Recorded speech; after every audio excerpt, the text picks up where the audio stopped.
All right. Hello, welcome to 15-minute hour. We're all drinking coffee. All right. Now sorry, I just want to get on with the conversation here. Wow. Uh, our friend was telling us about this sort of scale of sorts Why are we starting this for way? feces.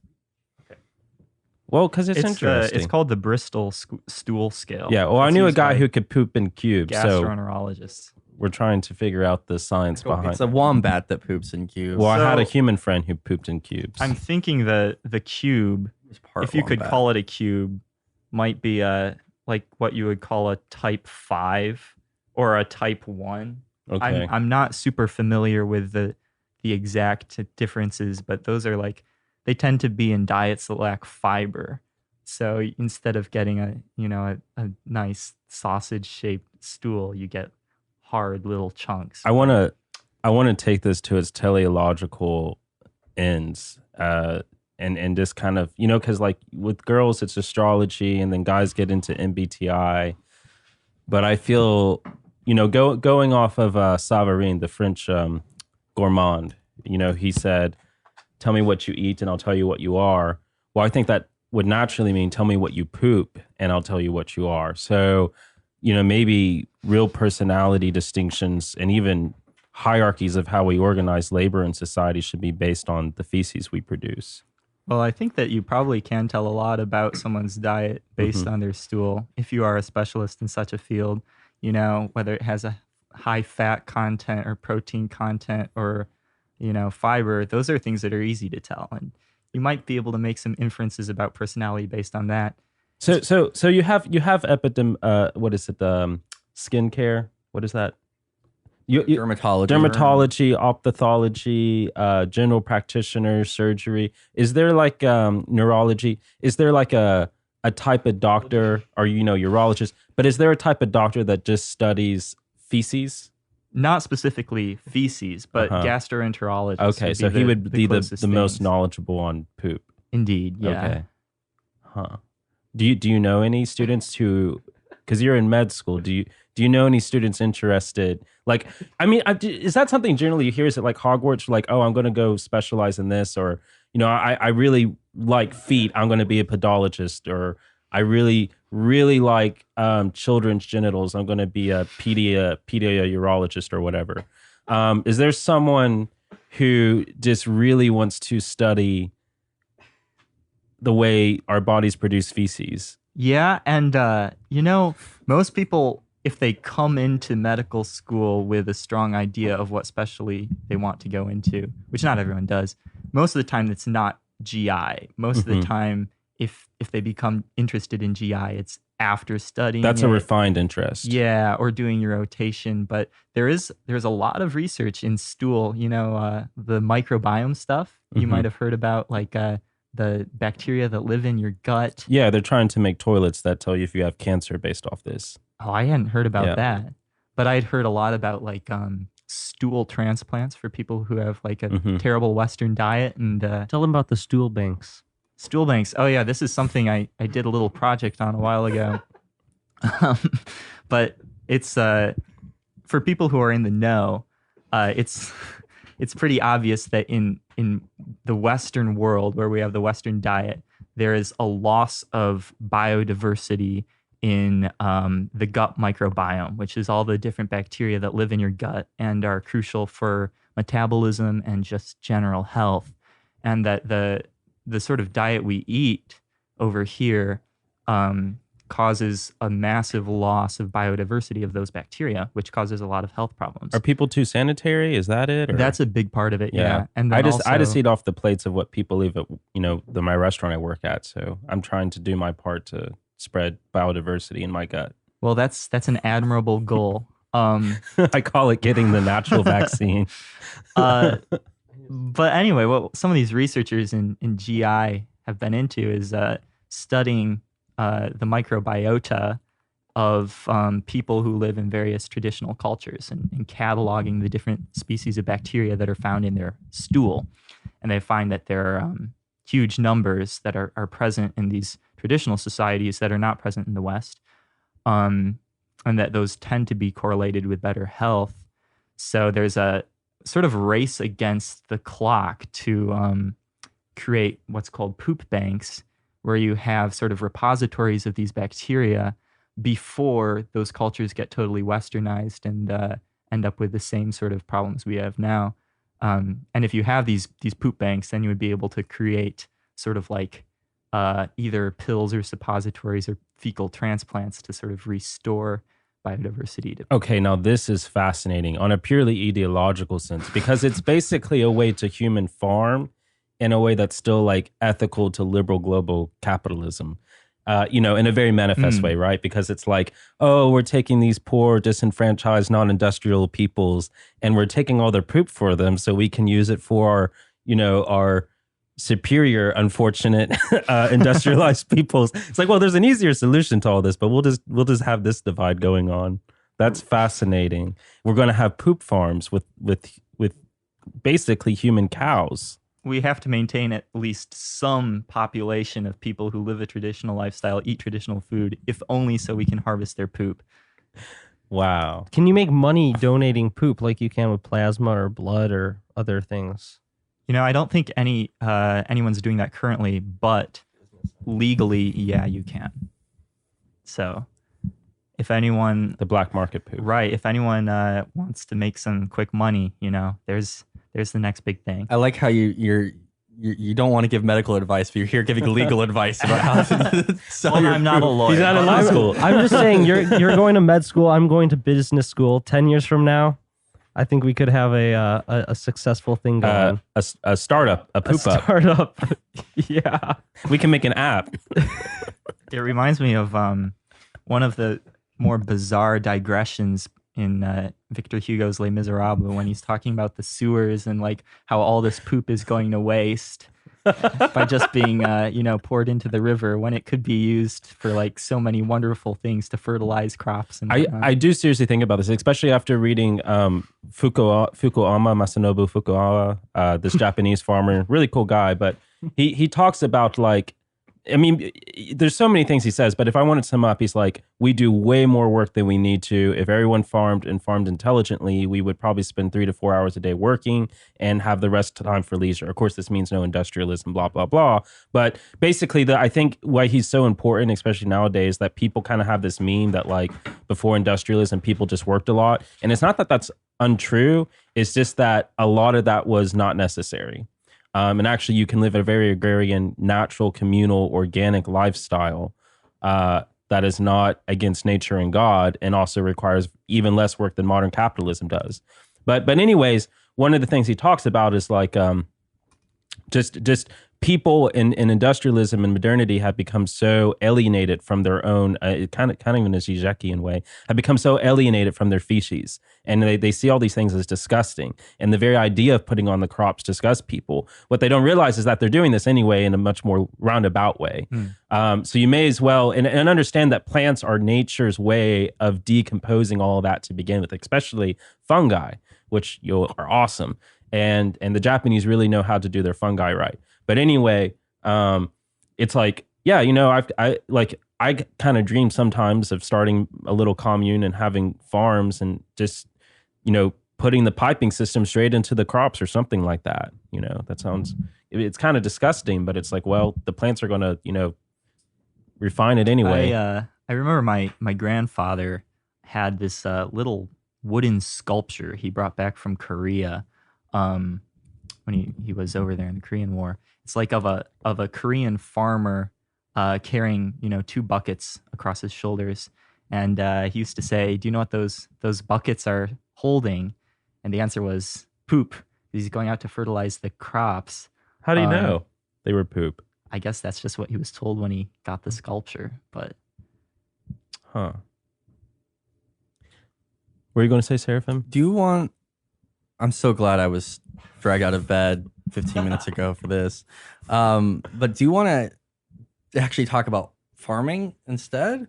No. Let's doing all that reading. Let's do furries. I like furries. That was sort of the proto agreed upon topic, which may or may not eventually find its furry little head in here. But we're trying to shift from fecal realities to furry realities. Okay, because you had a lot to say about this. Yeah, kind of I do have a lot farming. to say about farming. I like the farming too. If we want to, and there's actually a lot of interconnecting webs between farming and furries. Is there? It's alliteration to begin with, so that's saying something. Yeah, I hadn't thought about that. Why would you?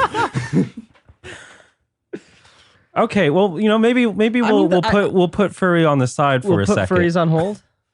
And Furries on ice. put furries on ice and on the back burner. Soon. No offense to any furries out there listening to this podcast. We'll get to you. We'll maybe get to you next week. soon. But yeah, maybe we can do some farming stuff. Talk about agriculture. And some people say, well, if you want to get rid of industrial revolution, why not go back further? Why not get rid of the agricultural revolution? And there's a legitimate argument there, I think. I think if you want to go the anti-industrial, anti-modernism route, you have to then find justification for why man is nonetheless okay with doing agriculture. Kaczynski, as far as I know, doesn't really go into details on this, but one thing he says that's interesting, and I'm kind of surprised he doesn't have any theories for, because he starts off saying, like, I don't know why this is, but it definitely seems to be the case that the development of industrialism is not necessary, and were it to be destroyed, people would not necessarily develop again. I mean, to me, the answer seems very obvious, which is, one of my favorite boogeymen, basically Descartes, which you can kind of trace back to Catholicism and Aquinas and scholasticism, which kind of goes back to its deterioration away after the schism. So, but I'm blaming the Catholic Church basically here. But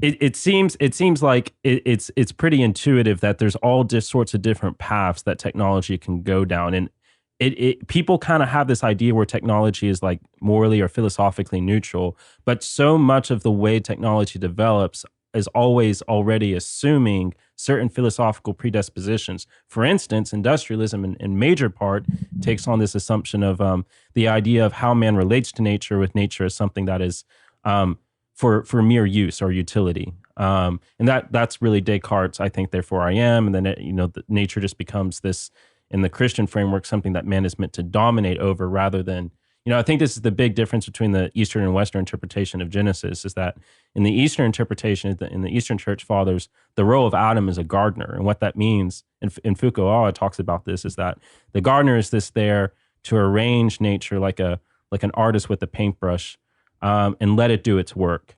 Whereas in the Western view, it's like man is a dominator over the animals. He's naming them. He's putting them in their place. He's being a scientist. He's going to discover the world. He's going to control it. He's going to colonize it. He's going to rape it. Now, of course, this isn't in a very clear sense the way Western theologians talk about nature, but it is sort of the effect you get out of the way they read Genesis. And I don't think this is disconnected from Augustine's view of original sin either. And it's only natural that eventually you get someone like Descartes and industrialism and everything else that comes out of there, with the way Heidegger talks about is nature as standing reserve. Basically, it's the difference between a river that's there, that the people fish in, that supplies water and sustenance and even sewage disposal, versus the river as something that's powering the turbine to run the factory to produce the furniture and blah, blah, blah.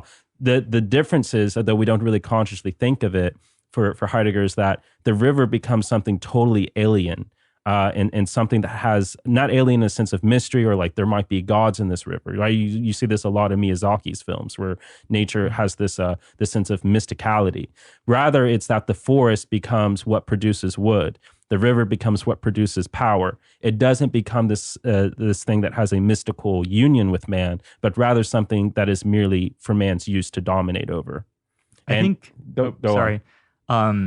This is a distinction that, in addition to Miyazaki, I think gets brought up really well in Tolkien's stories. Mm-hmm. That this idea of like Adam as the gardener seems to be a big idea of what he's communicating by his elves. Yes. There are things that coexist with nature, and they don't just like let nature be raw, which is what in America I think we tend to admire, is like raw nature. But they cultivate it, they beautify it in a way that's not contrary to the fundamental nature. Whereas I guess the orc or the corrupted elf is the being that uses nature as an instrument for whatever goal it has. But yeah, it's a theme that I think is really present in Tolkien's books, but gets dropped a little bit in like the movies or any of the fans. Well, actually, I think you're absolutely right, but I was actually impressed that they had it as much as they did, because there is that whole scene. It's in particular Two Towers where they show the it, Ents, right? where they show not just the Ents, but like them going through the forest and just tearing it up and destroying it until the Ents, which are the forest spirits, come back for their or just that revenge. absolute industrialism of Yeah, the orcs just that and raw, Sauron. which I mean, of course, Tolkien, was Even that one orc that's literally like born out of the factory lava. yes, and of course, Tolkien's living in that time where the English countryside is starting to be popped up, with all these coal Tolkien was very factories much a and- reactionary. Yeah, too. When he was alive when the Novus Ordo came, and he would stand up and yell back the Latin responses in a very angry, pissed off way. He was kind of funny. He had a sense of humor. Like, did you ever see the invitation cards he sent out to his party for his son's coming of age? No. They were like, I'm going to be paraphrasing, but it was like, stay however long you want. The ambulances come at 2 and the hearses come at 6. But We need to start putting those for our parties, because we didn't have an ambulance. We last literally time, had but ambulances luckily last not a time. hearse. But it's interesting. He's actually quite radical in many ways, and I think politically, he kind of had this Junger idea of like a anarchism, but not in the leftist sense of anarchism, more like in the Confucian Platonist sense, which is to say that if you have a truly just king, there's no need to worry about politics or bureaucracy. Everyone just does their daily lives without needing to care. Until you start going against the king, then all right, there's consequences. But for the most part, it's actually contrary to the modern way of thinking that the more you concentrate power, the less you have to deal with it. In theory, of course, Plato's point is that this is exactly what can. The reverse of this is tyranny, right? Which is where you concentrate all the power and then you have a tyrant, in which case it's the worst case scenario. But democracy ends up being the sort of like something in the middle that tries to appease us both, but I think ends up failing at both ends. I think Tolkien actually wrote a letter where he was talking about monarchy, and I think he was responding to someone who was asking what he thinks a king should actually do, in this day and age. And he said, I'd be fine if the king did nothing except just sit at the top of the sort of power hierarchy and prevent anyone else from achieving that level of power and using it like a politician. Yeah. But And that's Confucius too, because he says the just ruler rules purely with with moral force. He has no need of physical force of armies or anything. Right. He's just there as a symbol for the people. And he says, that a just king has died when after he dies, no one says anything necessarily bad about him, but no one says good about him either, because he's ruled with such that the family through the father has naturally acclimated his virtue and spread it to the family, and therefore the cities have prospered. I think in so much Chinese philosophy or even history writing, one of the things they talk about good emperors doing is like making sure that all the rites are properly observed. That this sort of the ritual structure That's very is Confucian. continuing to function, and that if that's happening, then sort of de facto life is going to be all right. Very much a priest king idea, basically. The ritual master. There's the quote where the virtue of the great man is like the wind, and the virtue of the common man is like the grass.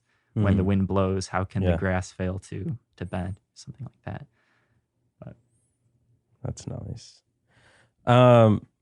Yeah. So let's think of a potential defense of agriculture, or maybe not. Maybe we should attack agriculture too. Let's return to monkey. No, I don't think so. I think man has a natural drive to have this relationship with nature that leads to domestication and agriculture. I don't think it necessarily leads to industrialism, though. I think that's a perversion. But I think it would be very difficult to force man out of agriculture. And I don't think it's a bad thing either. I just think the way a lot of agricultural practices developed were not... My ultimate question, if Fukuoka was still alive, he doesn't really explain it as far as I'm aware, is that his whole point is that he mentions that there are cultures and civilizations that had a more natural, organic form of agriculture. A big example would be Native Americans and their agricultural practices, some Native Japanese. But in most civilizations that became very advanced, which is to say the ones we know about now in the history books, they eventually developed very specific methods of agriculture that in the short term seem more productive, but he would say in the long term actually requires more calories per the nutrients, more calories per the nutrients you get out of the plant. So he says if you're doing totally natural farming, you get about 1 calorie per 4 calories in the plant. With industrial farming, it's about 8 calories to 2 calories that you get out of the plant because of all the fossil fuels you have to mine to power the machines and all the labor. And his point is that you end up doing way more work even with machines anyway, because the way that the microbiome and the soils and this isn't just some random Japanese guy. He was a scientist. He was a basically what he ended up doing was when Japan was getting a lot of imports from the 20s to 50s, he was the guy in charge of making sure there were no diseases, or if there were diseases or pests, that they were okay. So he was a plant pathologist, basically. And eventually he just came to this spiritual and also scientific enlightenment, just sitting one day in a sense of despair after a near-death experience, that so much of what man does is contrary to nature. And if he only did what was in union with nature, like the gardener, like Adam, he could live a more or less Edenic life. Obviously not totally. I mean, it's interesting because he draws from both like Shinto and Taoist and even Christian themes, but he's not a utopianist, right? Very much not. But he is saying like so much of the suffering comes from man trying to go against nature. What he doesn't really go into explanation for that I wish he did is why does he think these civilizations nonetheless end up developing such standardized forms of agriculture that isn't good for them? Why does that become something that seems necessary and advantageous and catches on medically? And I think the answer to that is probably a similar reason to what happened with industrialism. Is that man is very short-sighted and he'll come up with things that seem good in the short term, but actually aren't. I think if you were to pose this question to a lot of just sort of mainstream liberal or modern people, the idea would be that like, oh, well, even if it's not as efficient in the long term, all this mechanized farming allows more people to get out of farming, which they would see as like a good, right? You want to have as few people farming as possible so that they can do important things like, working their 9 to 5 or whatever, where they feel fulfilled in their work. I think everyone, if they gave farming a try, would feel much more fulfilled, unless you really like your job. It's something it's something I've thought about before. My ancestors, back to my grandma's generation were farmers. So I feel at some level like a kinship for that style of work. I think I would be more fulfilled doing that than virtually anything else. I would say I would hate to be a farmer in modern industrialism, in the sense that I have all these animals and these like weird, crazy contraptions I have to take care of, and all the way you have to run all the machines and everything. That does not sound very enjoyable to me. That sounds terrible. And also even having to keep up with the market and the way you're getting all these bills and contracts from the government that are telling you to burn your crops and all this other bullshit. Like, that sounds way too much to me. But in the sense of commerce. Just an everyday farmer. What did you want to say something, Calvin? I think we've actually discussed the whole interstate commerce thing before with one of the lawyer people, Nate.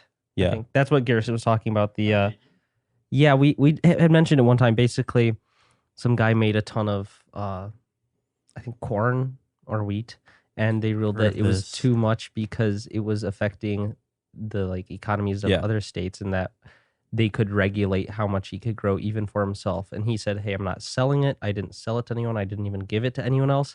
He said, but since you made this much for you, you're not buying from other people or other states. Therefore, the government can regulate it. Yeah, criminalization of self-sufficiency. Wasn't that a landmark Supreme Court case? Yeah. If I'm not mistaken. Yeah, it was. Did it rule in favor of the state? It did. That's fucked up. And I remember reading about, if it's what I'm thinking of, I remember reading about that when I was thinking about going to constitutional law, and I was looking at a lot of landmark cases. It was like That is like the epitome of I think you Yeah, it's examples- Wickard it's- v. Phil Burr. It's so against like literally every founding father. Yeah, I was just saying, like, if I just a picture, especially like Jefferson, but like most of those guys. But I just think like if the things that would like give Jefferson a heart attack would be stuff like that. Yeah, it's like people think like if the founding fathers were alive today that they would be in shock over cars and skyscrapers. I don't think that would bother them that much. I think they could wrap their minds around it. I think what they wouldn't understand are things like a centralized banking system Well, and maybe Hamilton. He would. I mean, they definitely understood it because there were some people really pissed off at the time. But the fact that everyone kind of let it happen, Yeah. I think would, and like I think the shenanigans they would see on the news would confuse them. And I think something like this would blow their lids off. So, Corey, this is in 1942. Here's the overview of the case. Ohio farmer Roscoe Filburn, he was growing wheat to feed animals on his own farm. The government had established limits on wheat production based on acreage owned by farmer to stabilize wheat prices. Filburn grew more than he was permitted, and he was ordered to pay a penalty. In response, he said that because his wheat was not sold, it could not be regulated as commerce, let alone interstate commerce. The Supreme Court disagreed whether the subject of the regulation in question was production, consumption, or marketing is therefore not material for purpose of deciding the question of federal power before us. But even if Appeal's alleged activity be local, and though it may not be regarded as commerce, it may still, whatever its nature, be reached by Congress if it exerts a substantial economic effect on interstate commerce. And they ruled against him. But what just was on the face of it, it seems like one of the most evil sort of laws you could sort of come up with. Absolutely. I'm interested in what their actual argument was for how it would end up affecting commerce, because he wouldn't be buying wheat. Right. Yeah. He But wouldn't be what him and buying- his family, that's not going to affect commerce. But it's But like if if everyone everyone did were to it- do that. If It's like everyone basically were to grow a everyone bunch would of go, wheat- "Whoa, The Supreme capitalism Court would be interpreted destroyed." the That's it. Constitution's Commerce Clause Yeah. quote, the worst part to of the regulate Constitution. commerce with foreign nations and among the several states, unquote. The court decided that Filburn's wheat growing activities reduced the amount of wheat he would need to buy for animal feed on the open market, which is traded nationally, thus interstate, and therefore within the scope of the Commerce Clause. But I'm just confused because I Although know Filburn's relatively small amount of production of wheat he was allotted would not have affected interstate commerce itself, the cumulative actions of thousands of other farmers like Filburn would become substantial. Therefore, the court decided that the federal government could regulate Filburn's production. It was basically understanding that people were yeah, woke it was a enough, Kantian point. But what I'm confused about though is that there are farmers even today who basically grow all the stuff they need for their families and their cattle and livestock. But there must be some specific. Do they just have to be noticed and then they get in trouble? Like, what's the? I think there are based on acreage. there are limits on production based on acreage, and I imagine a lot of those people are trying to go under the radar and not get noticed. It must be a thing where a lot of farmers, you just have to know who your neighbors are, I imagine, and that if you have a farmer who's very industrial and commercial oriented, he'll tattletale on you. Otherwise, if you're not reporting your acreage because you're not selling your product, there's no way. The government, the FBI agent or whatever is just going to look at your fields and like, that looks like a lot of wheat for an acre. I mean, what's it going to do? Like, it just sounds so ludicrous and bureaucratic. It's like someone would have to be in your business reporting you or whatever. Well, isn't that kind of like the you can only grow specific amounts of marijuana where it is legal in the U.S. Mm-hmm. You're not allowed to grow more. So I think they do regulate it, and of course, I think. But that's you like could- 3 or 4 plants, isn't it? Well, That's pretty easy to spot. but I'm saying they do regulate that stuff. I'd imagine, yeah, it's harder, but I mean, they do the flyovers and they spot the hemp fields, and I know that's been problems because they think they're marijuana fields. So obviously they are looking at that stuff. I'm not That's sure exactly insane. which branch would be doing that, but they do look at that, I think. You know, people talk about like, oh, like, you know, how do we need to change the government and like make it better? And there's always like bad takes, like Supreme Court term limits, which I think makes no sense. But you know, everyone has like, it's always like the stuff gone unnoticed. Like you want to fix the United States. It's like the first 2 things you need to do is like take away the 17th Amendment and then radically redo the Commerce Clause. Like it's stuff like no one talks about because like just the Commerce Clause alone has become such a like just the way that An it's enemy been to used is just self-sufficiency. so awful. Yeah. Sad. Any such cases. You know, but what Fukuoka did that was so impressive to a lot of farmers in Japan is that using all natural methods, which isn't merely organic farming. So I define what he means. Natural farming is not merely not putting pesticides or any bullshit on your crops. The idea of natural farming is that you don't really fence in your livestock. You just let them run around on your property. You don't really plant seeds in any organized row-based way. You kind of scatter them among weeds. You don't really weed at all. You don't control pest at all. You don't really need to use compost other than what kind of just happens naturally. And you plant orchards and ground-based plants together. And you basically just create a natural forest over time. And this shocks so many people, including very, educated people in agricultural science, because intuitively it doesn't seem it would work.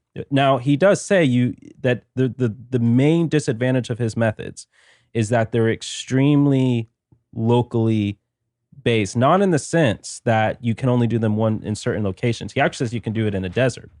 What he means when he says locally based is that the methods of when you plant, what you plant, how you control weeds in the sense of not necessarily picking them, but like basically weed control when you're not cutting it is how you plant other things with weeds already there, because that'll control when the weeds come up and are forced to die, and then you use that as your compost for what you're about to plant next. So it takes a while of getting it right to the location you are when you plant certain things. And you should be planting something every season, even winter. But what he's saying is like it took him about 7 or 8 years doing that where he was in Japan to figure out what that pattern was. He's traveled around other parts of the world ever since and found out what those patterns were in other places for farmers who wanted to take on his methods. But it does require a lot of work initially figuring out what that is, a lot of trial and error. But he says that the payoffs, more than abound. And again, he had the same productivity per acreage for the crops he was growing per the most industrial, successful Japanese farmers of his day. So you're losing nothing on productivity and you're working way less. It's just more initial work of figuring out what your local biome is. But basically, so there's very, very little human intervention. It's minimalistic in its approach. It's Zen, if you want, Zen Buddhist. And it basically is the underlying philosophy that nature will always know better than man. And all man needs to do is learn from nature and work with nature, not against it. Which is kind of antithetical to the Western state Entirely. of mind, right? And which is to say it's antithetical to everywhere because everybody's westernized at this point. Again, the only people who kind of did this even before industrialism were usually cultures that didn't take off very advanced civilization. And by the modern view of what civilization is, right? I think the Native Americans were actually more advanced than a lot of cultures, but in the sense that they weren't building these sort of contraptions and castles and all sorts of things like that. And they didn't have what people would say were very advanced views of science as compared to like 14th, 15th century Europe or China even, or even mathematics, right? They weren't, for the most part, weren't very advanced there either. But nonetheless, I think they had a culture that was much more organic and wholesome, which in and of itself says something about what they understand. How do you want to define civilization? Yeah. This might be a weird area Venn diagram we have of like the modern left. It's like, oh, we base all this civilization off white, industrial society. It's like, well, actually, they kind of have a point here. I mean, civilization can mean a lot more than what you think it means, right? And if what you're doing is actually working for you and meeting your needs, why do you need, all the advanced civilizational technology? You've heard mathematics and whatnot. that story. I forget what culture. It might be Hawaiian, but it's like a story of a farmer, or not a farmer, a fisher, and he's fishing in this little boat. And this guy with this big boat comes up and he's like, oh, why he was smoking his pipe in the boat.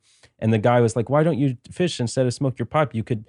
And he's like, well, because I already caught all the fish I need to feed my family. It's like, but you could catch more fish and sell them. And he's like, why do I want to do that? Because then you get money to buy more boats and more fish. And then why would you do that? Because then you could have so much money, you could hire workers you wouldn't need to work yourself. And then he said, that's what I'm doing now. So it's just this idea of expansion for its own sake, basically. Rather than just, again, what Fukuoka was saying is just like, if every single person farmed, everyone in the family farmed, every house would need, no more than 4 acres for like a medium-sized family. And you could do so much with that even there. You said less than that. Yeah, it's like 2.5 or something, but for like a medium-sized family, about 4 acres. I mean, again, it depends on where you are. Now, he does say you can turn even desert biomes into very fertile ground. He actually says deserts are not natural. He says deserts are caused. So he kind of falls into, not per se, he doesn't really go into much detail, But he kind of nods to like the Atlantis theory that there were very advanced civilizations around the equator. And South America is a leftover garden, basically, that got out of hand after the civilization collapsed. And Africa was some sort of advanced civilization that just totally tore up the soil. And what he says is, from his point of view as a plant pathologist, he's like, all the nutrients to grow, the freaking Amazon are in the desert, are in the Sahara, but they aren't microbically available. And so what you have to do, he basically says you have to take every note. He's very against this idea of like, oh, don't spread different species to different parts of the world. He's like, no, nature will take care of it and sort it out. Yeah, All we need to do, evolution. Right? yeah, he's like, we need to take literally every single species and every single plant and just throw it on the Sahara, and it will work itself out. He does say there's some things humans have to teeter with a bit, but for the most part, it's basically something man destroyed, and now it's man's responsibility to return back. Now, of course, it wouldn't be advantageous to post-colonialism and capitalism if that happened, because then Africa would become self-sufficient, and all these bullshit charity programs you're always seeing would become meaningless, because, of course, it has very little to do with actual charity. But if people actually wanted to fix Africa, they should stop spending so much money on charity and bullshit like building wells and actually garden the Sahara. I think I remember reading some sort of like paper about that in Science magazine. Oh man, I can't remember what it was called now. Like the Great Green Belt or Great Green Walls. Some like, I don't know, almost utopianist project of like fertilizing the Sahara. I'd like to check that and fact check that, see what that was about. But We'll get Snopes to fact check that for us. yeah, right. No, false. You must leave Africa a desert for the UN. They need it. There's actually a famous stand-up bit by Sam Kinison where he talks about like Africa's, and he's talking, how about you move where the food is? He says, we have deserts and we moved. We didn't try to eat the sand. So Oh goodness.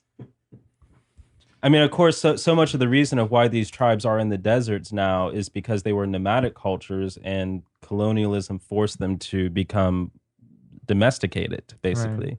And they can't really be nomads anymore because there's not enough grass. It's overfed.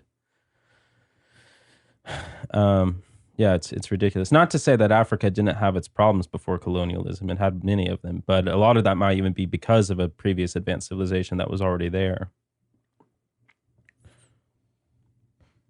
I think it'd be crazy if you just went back in time. I mean, we can tell mostly that the Egyptians already were surrounded by desert, but I bet it was much more lush than we think in like history books. It's in the history books, it's like you have like maybe 3 houses on the side of the Nile where it's green and everything is just desert outside of that. And it's like, well, it was probably a bit more than that. At this point, it's totally desiccated, right? Yeah. But And I think the same thing is true for Mesopotamia and Iraq, that people think that in ancient times when civilization was flourishing there, the irrigation system was such that it was, green and lush year round.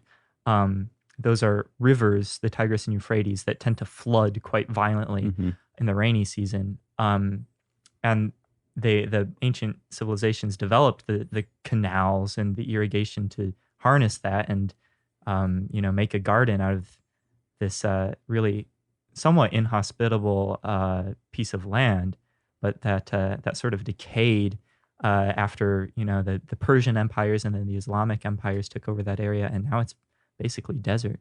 You see the ruins of the great city of Ur. There are a lot of pictures of like U.S. soldiers by those ruins, and it's just in the middle of the desert, and you can't imagine how could that ever have been? Why would anyone build a city there?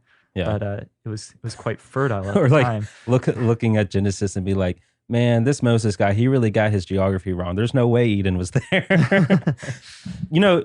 If let's say the most optimistically possible, industrialism collapses after a great battle with the capitalist, and after the immediate food shortage, they're eaten to sustain the remaining few who survive. Going off a Platonist route, which is to say we have to make a myth to make sure this shit never happens again. Like the myth of air or the myth of the earthborn in the Republic. what would be the myth we create in order to prevent industrialism? And Kind of Atlantis, right? It would, It's it would already have to be there. something like Prometheus or for Atlantis, but I was know. thinking, because going off the Earthborn idea that people come from the ground, I think you could build something off of that and say like it's a great mortal sin to take metals out of the ground. And if any metal is found, it must be put back into the ground. That metals belong in the ground because they're chthonic. And then if they come outward, it radiates bad energy. I think that would work. Because it's difficult for me to imagine how you would devise industrial technology without metals. You can get very alchemical with that too. It's a lot of rich. Well, I'm thinking about that too, because alchemy seems like one of the main enemies here. I think the church was actually pretty wise, and not in every respect, but one of the main, and this might, be debated within esoteric alchemy circles back in the day, but one of the main tenets or dogmas, if you will, which I think is very erroneous of alchemy, is that man can perfect or improve upon nature.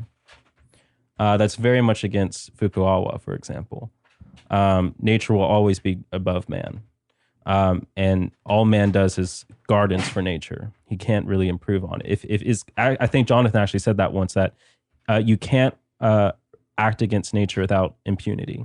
Nature will always push back. Maybe not in your lifetime, but in your grandchildren's lifetime. That's one of Jordan Peterson's big things. Oh, really? As well. Well, before he kind of sold out. That surprises me because he's very industrialist to Yeah. me.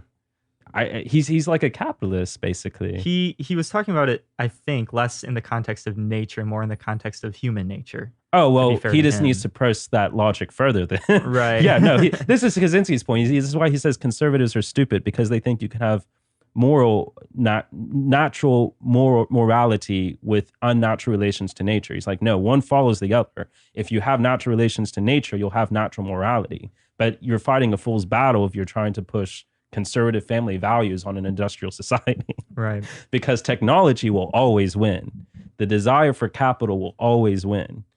So again, the need to, from the get-go, push that candle out, snuff it out, right? Don't allow any metal to come up from the ground. What? It reminds me, one of my favorite pieces of literature is Beowulf. Mm-hmm. And there are a lot of, I think, themes similar to what you're talking about in that. There's the great monster Grendel, Mm-hmm. cannot be killed by any blade, right? I think there's a line that says he has charmed the cut from every bladed weapon.